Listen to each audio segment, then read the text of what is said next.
Hello there. My name is Moy, and with my co-host Corey, we are the Real Guys, and this is the Real Show. And we are coming at you today with a very interesting episode indeed. As always, I'm accompanied by my co-host Corey. How are you doing today, Corey? I'm doing very well, thank you. Excellent. Could you perhaps give us a little teaser, a little description, a little synopsis, if you will, on the content of our episode today? Well, today, like we've done many times before, we are talking about a new Disney Plus series. Now, it's not Mm-hmm. finished yet; it's just started with 2 episodes in. So we're going to kind of Mm. give it a little overview, what we might expect to happen, what we might want to happen, and where we think the series might go. Yes, and what is that series? So today, we're talking about Moon Knight. Yes, the newest Marvel MCU series to debut on Disney Plus is Moon Knight, part of Phase 4 of the MCU. Correct. It's the first debuted on March 30th of this year, but not very far away. Only about a week to the day actually, a week to It's the a day week as to we the record day. this. A week to It's the day.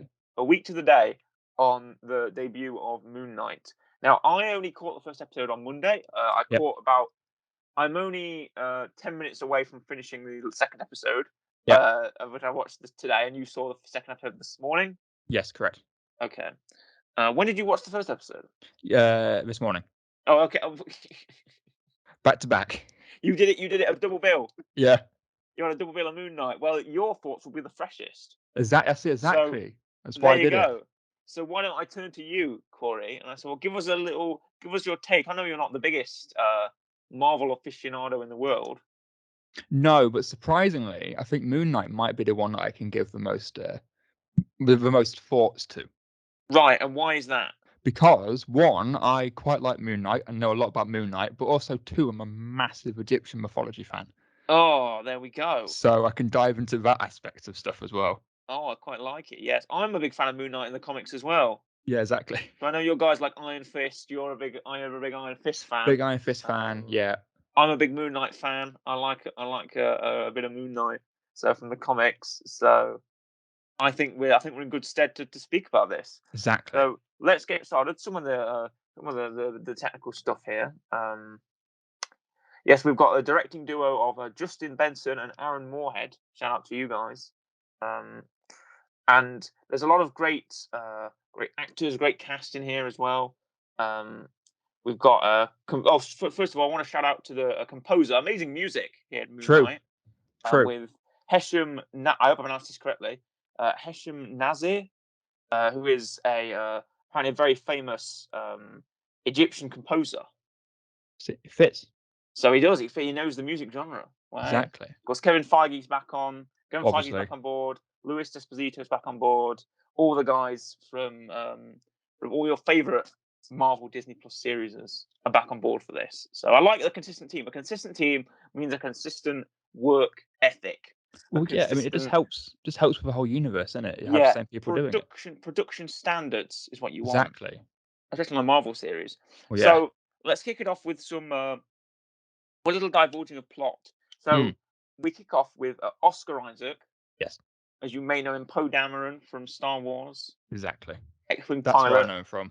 extraordinary, exactly, X-wing pilot extraordinaire, Ex Machina. What's Ex Machina with Donald Gleason? It's been a while. Oscar Isaac's also in there. So yeah, I like a big Oscar Isaac.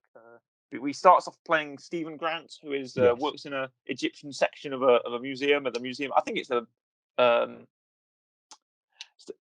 it's in London. Yes, it is. It's not the Natural History Museum. Sorry, No. it's the art one. It's Yes. It's the art. Go on. um Go on. I'm nearly there. Go on. Any It's minute the now. it's the gallery. I'm gonna. Is it? It's not the National Gallery, is it? It might just be called No, it's that. not. No, it's not. Here we are. It's the UCL Art Museum. There we go. There we go. University College London. That's the one. I've just found the building. I've remembered it from the show. Nice. I've just found the outside of the building. So there you go. Very Yes, nice. he works in the UCL Art Museum in It does. London, in the Egyptian section. As gets Uh, repeated a lot. it does. It does. He says, "Ah, I work in a gift shop. I work in a gift shop." That's Yes. what he says. Stephen from the gift shop. Stephen from the gift shop. Stephen of the gift shop. That's what he Yes. says. Stephen of the gift shop. He's a classic British Cockney geezer. He is, which I ain't gonna lie, I He's- wasn't expecting him to lean like fully into it, but we have. I'm working in the gift shop, bruv. This don't be happening. I'm turning to Moon Knight, mate. It's very much heavy on the English slang. I wasn't I'm just expecting it. going to London. I live on London. You know, I go into the gift shop, mate. I work in museum. I'm Moon Knight, mate. You know, bruv. That's how he sounds, Definitely. and that's how all British people talk. Apparently, Yes. Yep. his boss That's what we sound like. His boss talks like that. Yes. The guy in the security gate talks like that. Yes. Everyone in England talks like that, apart from the cops that arrest him in the second episode. Spoilers, by the way. Maybe we should say that this will contain spoilers for Moon Knight. It will contain spoilers for the first 2 episodes of Moonlight. Yeah, the first episode of Moonlight. So don't watch this if you haven't seen the first episode of Moonlight. Yes. Or don't listen to this, even. Yes. If you haven't listened to the first episode of Moonlight. I'll rephrase that. Don't listen to this if you haven't watched the first 2 episodes of Moonlight. There we go. But if you have, then you can listen away. So let's go on to from some of the events. We have obviously Stephen Grant. He's got a sleeping problem. He does. What type of problem does he have, Corey? Well, he seems to. He wakes up and he's in random places. He doesn't know what's going on. Then he wakes up and he's tied himself to his bed. You know, he can't. He doesn't want to. He don't want to go to sleep because he just wakes up and it's a different day. Doesn't know what's happened. He's got a date at 7, and he had no idea. Wait a minute. Who scheduled that date? I don't think it was Stephen. No. I also don't think it was Scott, as we keep calling him. Yeah, but with the benefit of hindsight, though, Corey. Yes. Marc Spector must have scheduled that date with the woman. So why wasn't that woman going, hey, why aren't you? You're talking in a weird English accent now. And you called yourself Mark when we spoke, and you're not that. You know what? It's a good question. It's a good question because the only person who questions him is the woman that turns up later in the second episode. Layla, yeah. Yes. On the phone. Everyone else just goes along with it. Just goes along with the fact he's the good old Stephen Grant. And he acts differently. Do you think now in the comic? Let's say you'll hear this phrase a lot in the comics. Yes. Stephen Grant is a successful billionaire. It's like a Bruce Wayne type, right? Mm-hmm. And is sort of, another identity of Moon Knight's, right? Yes. Along with Marc Spector. Yes. And I think it's Jake Lockley, who is like I believe you're correct. Yeah, who is sort of a teenager type, like Peter Parker, Spider-Man-ish. Yeah. So I don't think we'll get Jake Lockley in this. No. I think we'll just get Stephen Grant and Marc Spector, who they're doing very well so far. The duality. Exactly. Is part of the show. It's the fact that Stephen Grant has this other identity that he doesn't know about. No. It's Marc Spector, who is this spy, mercenary, hired killer type. Yes. And who is also Moon Knight. He is an avatar for an Egyptian god called Khonshu. Yes. He is known as the left hand of Khonshu, Moon Knight, and he is there to reap vengeance on those that hurt the innocent. Correct. Which I don't know much about Khonshu. Mm-hmm. I don't know if that's true to Egyptian mythology or not. Mm-hmm. But I have looked up that Khonshu has stories of good and has stories of evil, so it's pretty interchangeable. Right. Okay. So in that regard, it seems to be correct. Of maybe he's good, maybe he's bad. Who knows? Right. His description of sort of, I think he only has limited depiction as sort of the crow-faced god. Yeah, there's a couple. Most of it, he's just a man, as far as I can see. I think the other issue is that because he looks like Ra, or he looks like there's another bird one, Horus. Yeah, Horus. And so I think he's probably more depicted as a human because there's already 2 that kind of look similar. Yeah, I get that. Also, yeah, if you look up depictions of Khonshu, he does look relatively similar to Horus. So he's just got a moon on his head. Yeah, he's got a moon on his head. Yeah, effectively. But he's not the only Egyptian god on the scene. He is not. Who else do we have? Well, you've got Amit. Yep. Which you don't see a physical appearance of, but is around and has an avatar of herself. Yes. And you also kind of now isn't as of yet confirmed, but they're at least Yeah. alluding or like putting it in there for a reference. The I can't remember the guy's name. What's the guy's name? Long hair. Oh, his name is Arthur Harrow, I That's believe, it. who's played by Ethan Hawke. Yes, he is very much the kind of representation of Anubis in this series. Yes. But he's not. He's just a guy. But he has the he has the role that Anubis would have in actual Egyptian mythology. Amit Right. also, funny enough, isn't actually a god. Okay. It's just a female kind of creature that works with the gods to devour spirits. Right. And Essentially. who for those laymen among us, such as myself, who aren't really Yes. versed on Egyptian mythology, Yes. how is Dr. Arthur Harrow in connection to Anubis. Anubis? How are they sort of Right. Okay. So essentially, Anubis, everyone knows, god of death, right? right? Now, Arthur has the scales, has a tattoo on his arm, Mm. and that's how he judges people with their souls. And he can apparently, Amit sees into the future and sees what people can do. Anubis, that's what he does. He has a scale, he puts your heart, and if it weighs more than a feather, you're evil, essentially. Right. The bit where Amit comes in is if you're deemed unworthy, and you Mm. can talk to Anubis and try and persuade him. If you're deemed unworthy, your heart gets eaten by Amit, and you're Okay. doomed to a second death. So Amit is part of the scale situation, and Amit is part of the judgment. Right. But Amit's only role is to eat the hearts of people that are unworthy. It's Anubis that judges people. Okay. So that's kind of where he comes in. Very interesting. Yes. We have a lot of talk of avatars in this. Yes. Not the blue people from, No, that and got not referenced in the first episode. the anime, which No. is also a fun I never thought we'd get an Avatar: Last Airbender reference No, I didn't either. in any Marvel show, let alone Moon Knight. But there you go. So we have Dr. Ethan Harrow, who is played by Ethan Hawke again. Yes. We're first introduced him at the start of the first episode, where he's putting Yes. broken glass into his shoes. Exactly. Because that's the It is. thing people do. It is. Apparently, that was his idea.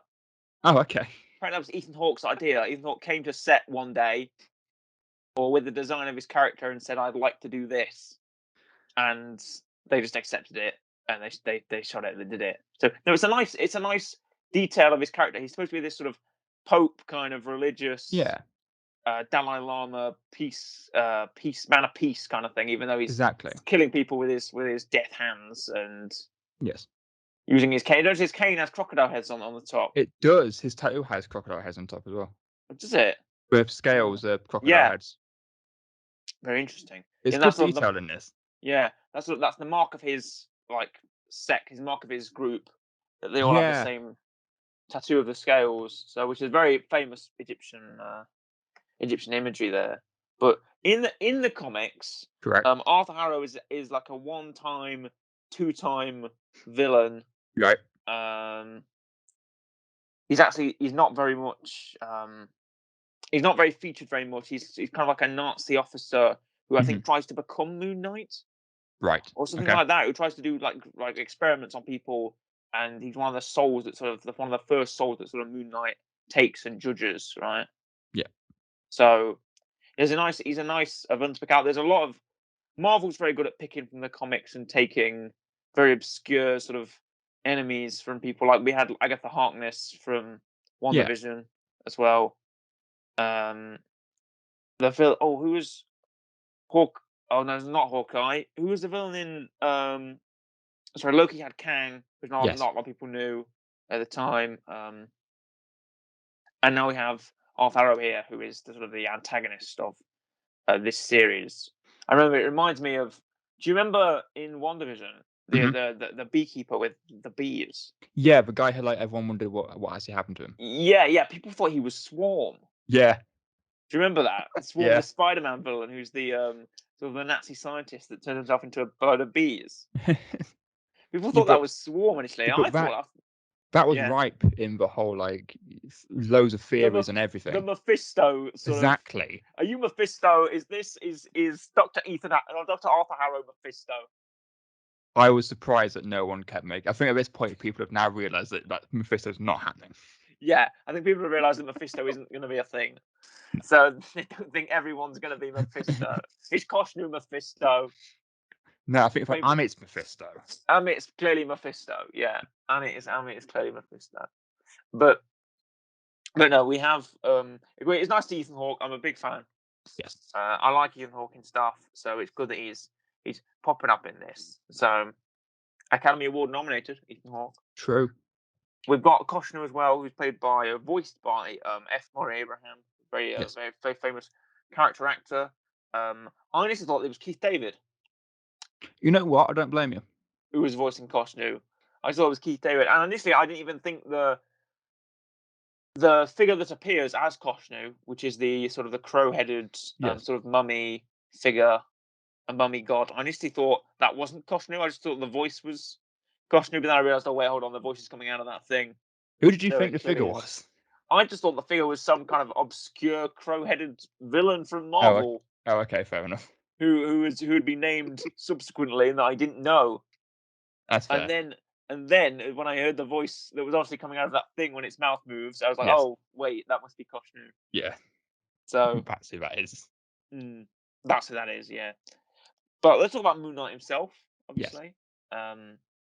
We get great action sequence, the whole action sequence in wherever that was, in the mountains in Sweden or somewhere, where he's driving around in that ice cream truck and the cake truck and defeating those people in the car, and he keeps blacking out. Every time he blacks out, he's like killed loads of people, and did the Moon Knight. The first episode keeps you in. In the first episode, you don't see anything.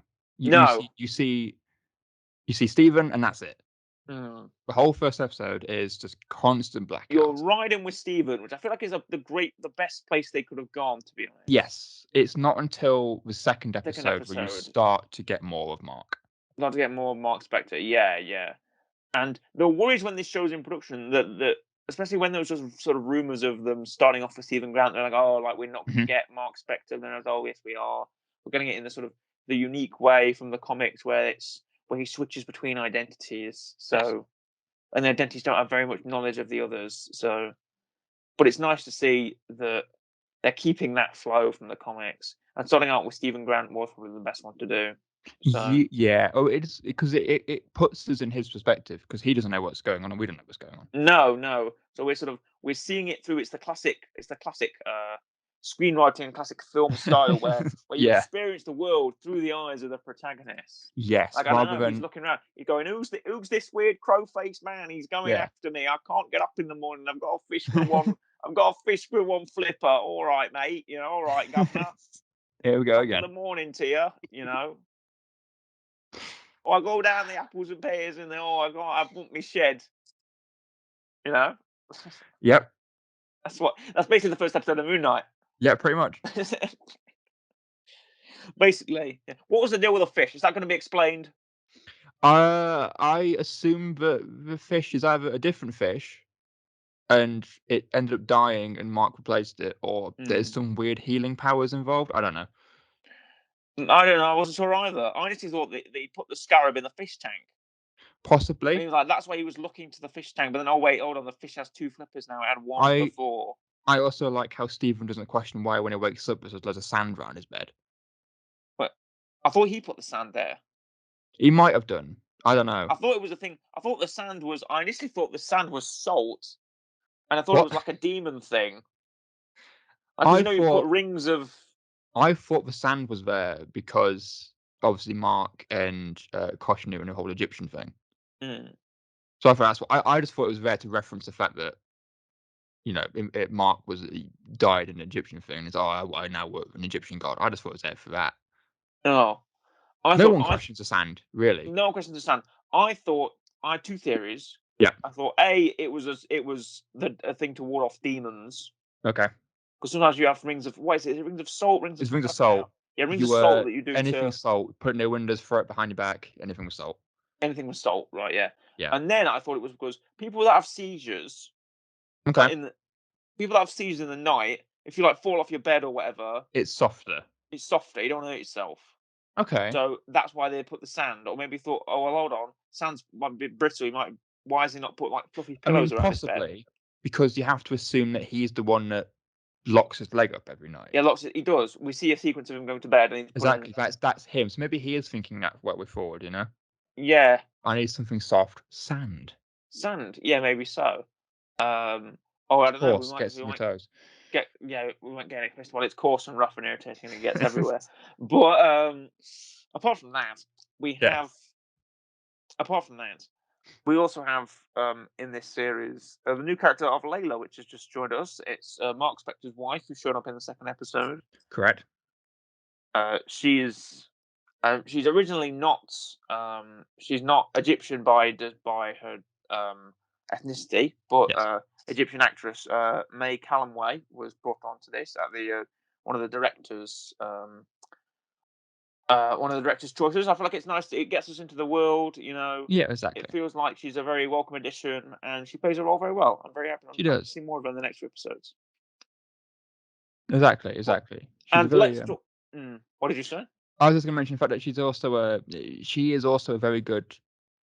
What's the word? Because I don't know if it's quite sure if she believes that Mark and Stephen are two separate people, but No, not initially. She doesn't believe it. but she calls Stephen by Stephen as a way of at least helping him, Yeah. whereas Mark is calling Stephen Mark. Yeah, all the time. where he needs to change. He needs to change into She's the calming voice of reason. yes to calm him, and we get the look at the Moon Knight suit, which is wow. Well, we get look at both of them. We get a look at both of them. We get the sort of new modern Moon Knight suit, which is just called the suit. Yeah, which I think is essentially going to end up being that Stephen suit.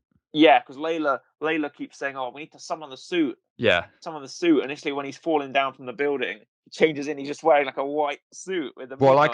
like how he also just shouts suit. Suit. Yeah. It's just and then he puts on a suit, and there you go. It wraps around him, and it's Yeah. it's great.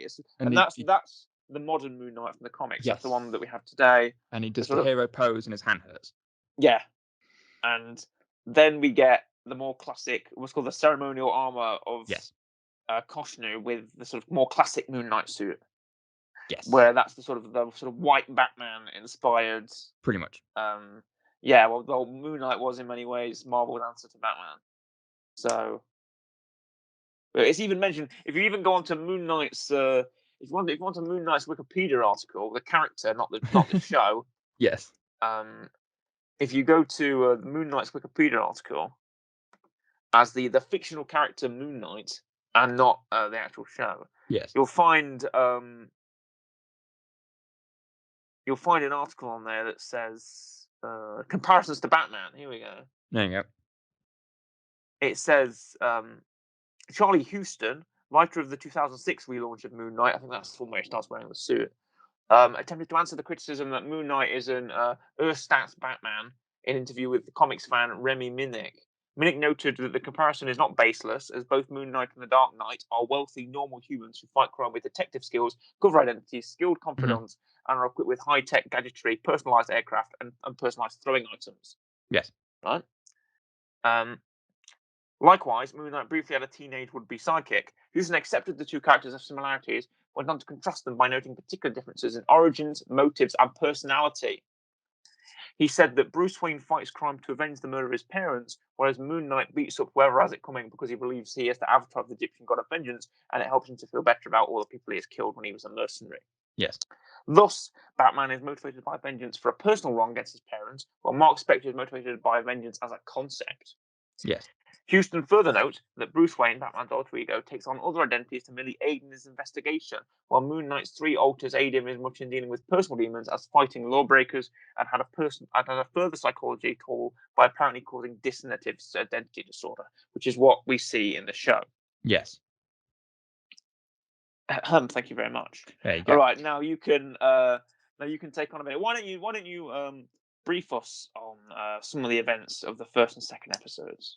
Yeah. Okay. So first episode, you mentioned the whole thing in Sweden. I think that's what you said. Yep. And he wakes up, and he doesn't know where he is. Wakes up, and just behind him is a massive castle with guard poking out the window. And essentially, at this point, he's on the run. He doesn't know where he is. Doesn't know who the guys are, but he's on the run. He's been told he's running off, and people are shooting at him. Which again, people can't aim. The bad guys, no aim. Can't aim. It's the South Park, not sort of South Park. It's the Family Guy joke where they're escaping out of Canada or whatever, and the border guards are chasing them, and they're firing everywhere, but them. Yeah. And Peter Griffin says, "We're lucky bad guys are such terrible shots." And then they're firing behind them, going, "Man, these guys are elusive." And they're just firing everywhere, but it's stormtrooper syndrome. They can't hit They set their guns to hit everything around the target except the target. Yes. And it continued. So he's in this town, he's on the run, and then essentially it's revealed that here comes Arthur, and everyone just stops. Yeah. And starts staring at this man walking down the street. They want to try and grab his arm and, feel the clothes he's wearing. And it's revealed that at this point, here he is, and who wants to be judged? Who was going to come up? And this guy comes up, and he's judged, and he's worthy, and he's great, and he's cool. And then He's this happy about it. Exactly. And here comes this woman, and obviously, she's not going to get judged well, is she? Because we need to know what happens if you're judged negatively. And she tries to plead with him, and he says that, "Oh, I'm sure you're good now, but in the future, maybe you'll do something wrong." And then essentially, she just falls over and is gone. You just kind of fall. And back, that's it, you're done. He touches your hands and you're dead. Yes, you're done. You're gone. You're done for. Done. And at this point, it's revealed to Arthur, oh, there's a guy here who has the scarab, but he's still here. And so he speaks in the Egyptian to everyone. Yeah, we don't realise that they're talking about Mark in this. They mentioned that the mercenary's back, but they don't know it's Stephen, and obviously neither do we. No. We don't know it's Mark either. But anyway, that was a fun joke where he says the word and everyone kneels except for him, and he's standing there. That was a good joke. And we continue. So that's the first, and obviously that leads into the whole he steals an ice cream truck, keeps blacking out all the time, pops in and out, and occasionally you hear people talking, you hear Khonshu saying, "Oh, the dumb one's taken over again." Yeah. You hear Mark telling him to give up the body, give him the body. So he wants to take control. He can save us. There's parts where Stephen gets a gun and he throws a gun at the car. Yeah. He's like, "Did he just throw a gun?" And that's the kind of first thing. And again, he wakes up somehow back in London in his apartment. I don't know how because it takes like 3 days or something. Because when he's like, "Oh, I've got a date today," but it ends up being Sunday. It's like 3 days later or something. And so that's kind of the whole first episode. And he goes back to work, and who's at work? Oh, it's Arthur's back at work. And then I think the first time you get a real inkling of what's going on is Arthur's on like the intercom of the museum. Right. And Stephen thinks there's a dog. He's like, "Oh, you can't bring pets into here." So he's trying to call it. And I think at one point Mark's having a go at him, but I had subtitles on. So there's a couple of times I think when Mark talks, but you can't really hear it. And there's also a mention in the apartment where someone's calling out to him. Yes. Someone saying, Stephen. He's looking around, there's no one there. And then you realise, oh, it's Mark saying this. It's not Stephen. He's in the museum, he's being chased by what we assume was a dog. I then thought maybe it's going to be Armit. It wasn't. It's a jackal. Which is another kind of Anubis reference. That's what Anubis is. And then you see the first time he looks in the mirror and Mark starts talking to him. And he's telling him to give me control. I can save us. It's too late. There's a thing coming through the door. And he does. And then you don't see what happens. You just see the jackal essentially being thrown through a door. And it's fine. But when it's later revealed, but no one else knows what's going on, and that Stephen, who gets fired, was running away from nothing because no one else can see it. Only he can see it. No one else sees it. And then he gets fired from work, doesn't go on his date, and then ends up finding a phone because he drops his chocolates on the floor. Well, no, all of his days are screwing up. He doesn't know what day it is. He thinks it's Thursday. He's been gone for 2 days. Yes. And it's, he comes back from his date, drops his chocolates, finds out there's like marks on the floor, moves the table, finds a phone, finds that the phone has 50 contacts, all named Layla except for one. Yes. Which I googled it. I forgot what the name was, but it's like a psychic from the comics. Right. Okay. So I assume it's just like a little reference to another comic character. And then ends up ringing up Layla, who at this point still thinks it's Mark Mm-hmm. and is questioning everything that's going on. Yeah, And then that's pretty much, I think, the end of the first episode. it is. And And it it's takes us into a a second one. very, very, very interesting, very thought-provoking first episode. Very good first episode. I like the first episode. The tone of this show is something to be really admired. Yes. I really like the tone. I like it's taking like a more psychological sort of horror vibe. We had a bit of it in WandaVision with sort of the freaky stuff, but we get more of it here. And Yeah. I'd really like these Marvel shows to sort of become genre pieces. I feel like they sort of are. We had WandaVision as a bit of a slightly Mhm. more, thrillery kind of sort of psychological mess with your head in the first Yes. episode. Then it became more of a standard um then it's kind of more a standard Marvel actiony sci-fi affair. We Mhm. had Captain America, sorry, not Captain, Falcon and Winter Soldier. I'm always going to say Yes. Captain America and Winter Soldier. Yes, you are. Falcon and the Winter Soldier, which was like another classic Marvel affair, but more of a real world story and more of like a sort of an aftermath telling of what happens to Bucky and Sam after the passing of Captain America, right? Yes. Then we had Loki, which was another, which was almost like an Elseworlds kind of story of sort of, what will happen to Loki after this previous version of Loki is apprehended by the sort of time cops, right? Mhm. And then we see him deal with other Lokis and meet a female Loki. So an Elseworlds kind of story, the Dimension kind of story, which was fun for a while it lasted. Then we had, I'm going to miss one. Was there one after Loki? Or was Loki the last one we got? There wasn't. It wasn't, was it? No, Hawkeye. Hawkeye. Oh, sorry. Yeah, Hawkeye was like a family Go on, story, man. right? Hawkeye. Yeah. Thank you for reminding me. Hawkeye was a family story on like how will Hawkeye deal with his parents, Yeah. deal with his kids, and he's a parent now and stuff. Yes. And how will he deal with this girl who has a dysfunctional family, this Kate Bishop? How will he deal with them? And he's got to protect his family from the gangsters, protect his family from the Kingpin, that kind of stuff. Yeah. And this is more down the horror route of it's this one man against this this sort of cultist and this Egyptian god, and he's aided by his personality he never knew existed, who has the help of this other Egyptian god. Yes. So they're all taking a different direction, They and are. it's in line with the character, and it's also in line with like a genre theme, and I really like that. I felt they should keep doing that. Yeah. I mean, the other thing that I'm happy about with this is that when they said, "Oh, we're doing a Moon Knight series," I thought my one worry was that Moon Knight, if you look at the comics, Moonlight can get a bit dark Yes. and can definitely not be sometimes very PG. Mm. Thankfully, they're towing a nice line between more kind of darker tones, but not too dark, so it's still like a Disney thing. But it's not PG, it's not fun, happy all the No, time yeah, either. It's a nice balance between that, which I'm glad. it Because is. Moon Knight sometimes has to be a little bit on the darker side because it's Moon Knight, of course it is. Mm. It's an Egyptian and a mercenary. I mean, what do you expect? Yeah. And I like that dark tone. It's befitting of Moon Knight. Yes. It's also something that sort of makes you sit up and pay attention a bit more. You're like, oh, I like the direction. This is taking a bit of a new direction from any Marvel product, because I feel like that's the way you make Marvel. Everyone's biggest criticism of Marvel is, oh, they're all the same film. Oh, it's always Yes. big grey villain. You're always fighting yourself, kind of thing. Mm. Oh, you're always fighting your own foot. Oh, you always make quips. You always make jokes. Da da da Yes. da. Right. I want Marvel products. So we're in phase 4. It's 2022. It's time to start breaking the mold a bit, or breaking the mold a lot. Yeah. Crashing down the mold, kicking down the mold, breaking the glass. Breaking molds, kicking down doors. That's what we need. That's what Marvel needs to start doing. And I'm waiting for the part in this where when Falcon Winter Soldier, yeah. there's the part where US Agent, I'm going to call him US Agent. Oh yeah, decapitates that guy with a shield. Yes. Right. I'm waiting for something on that level in this. Yeah. Okay.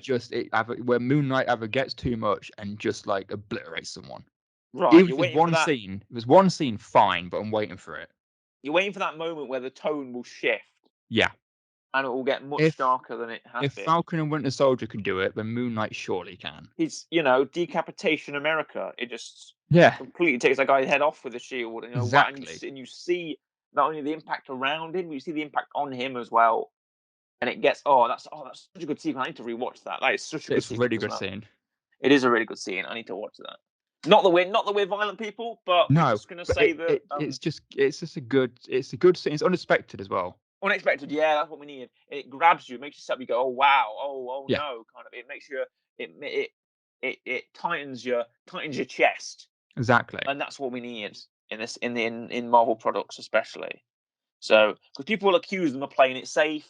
Exactly. People Yeah. accuse them of playing it too safely, playing it too Disney-ish. Well, obviously you can never break free of that. But one thing you can do is you can push boundaries. You can Exactly. push the boundary. You can say, hey, how about this? How about the new Captain America ruins his entire reputation by decapitating a man with a shield? Yeah.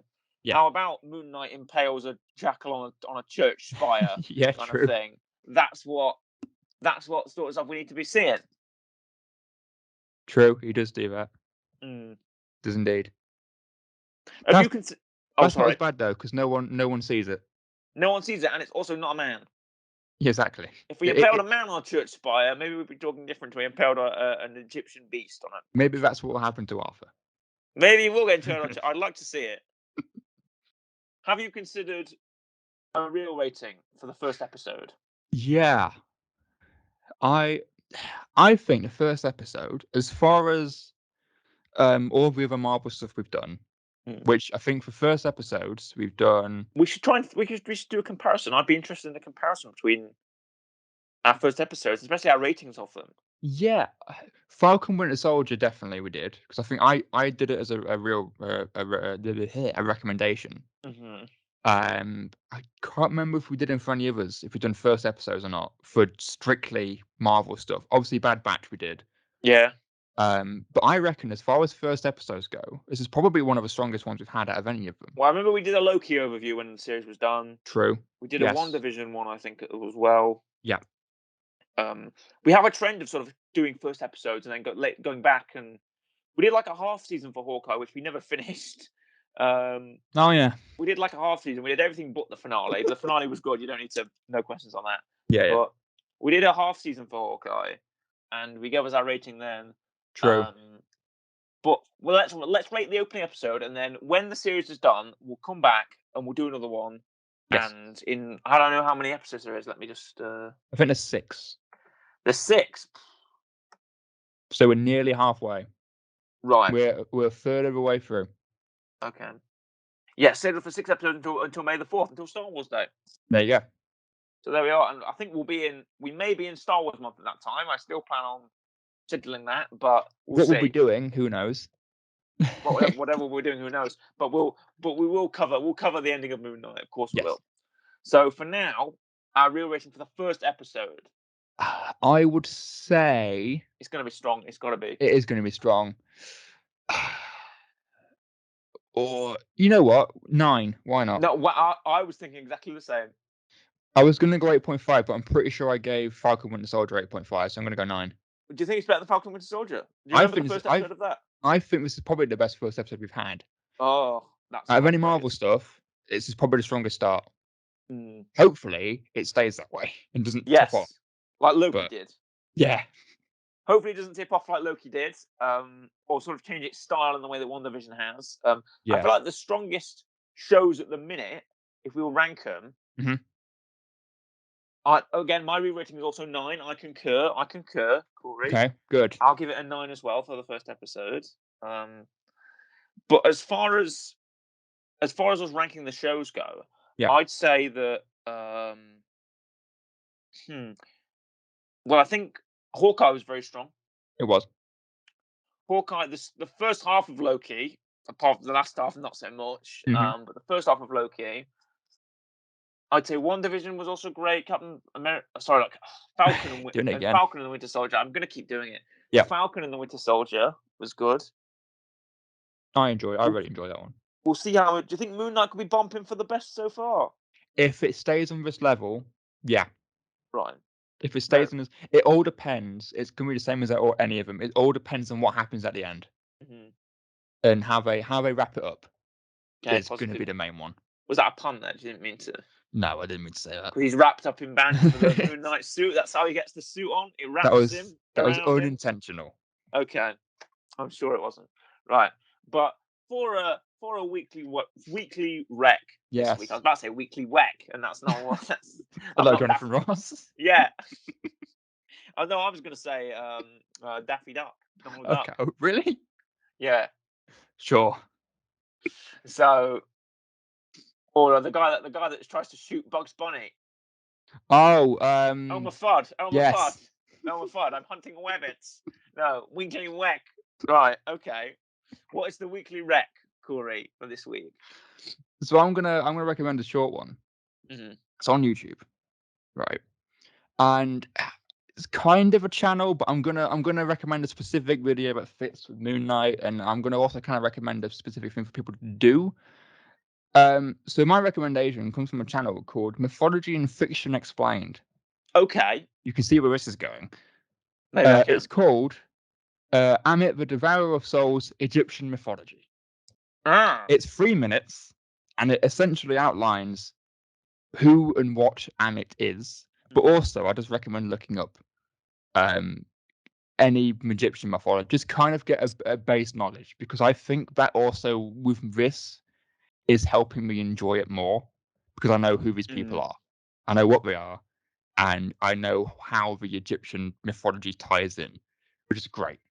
I'm not saying that if you don't look it up, you're not going to have any idea what you're going on, because the show will explain it itself. Right. Okay. But getting that little extra knowledge, look, it's nice, it's helpful, you know.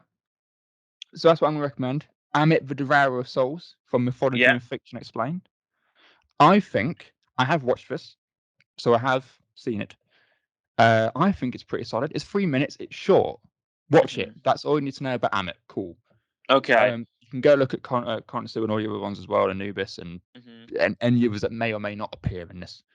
But I'm going to give it a solid 8.5 Oh, close to the Moon Knight rating, I see. for the specific video, and for what it is, because it's nice and short and simple. And 8.5. But yeah, go check out Mythology and Fiction Explained. There's many other Egyptian people that will explain stuff for you. There's Okay. many other channels, but Excellent. yeah, Well, that why is not? a good rating. I think that is a good rating, and that is an excellent weekly rec. Very, very apropos indeed. So, while we have a few extra Yes. minutes, let's just discuss some of the things that will be happening in the real show future. We of course mentioned that our themed month of May will be coming back. Yep. Of course, we have everyone loves Star Wars month. Do you not love it? It's Corey? great. The only part I don't love is figuring out what to do, because we keep saying, "Oh, we're running out of stuff to do," and we've got to keep finding stuff. Oh, okay. Well, we have May I mean, we've that is got coming up. Kenobi starts in May. We have starts on the Friday, on the 27th. Which is like Exactly. the last Friday of May. We said there's a Fallen Order trailer that comes out. Fallen Order 2. We have that as well. But for the rest of April, we're bringing you a variety of content. We'll be bringing you a variety of content, everything from pro wrestling to new films and TV, getting us in the run up to one of the favourite times of the year, which is our Star Wars themed month of May. Everyone loves the month of May. Corey, don't you love it?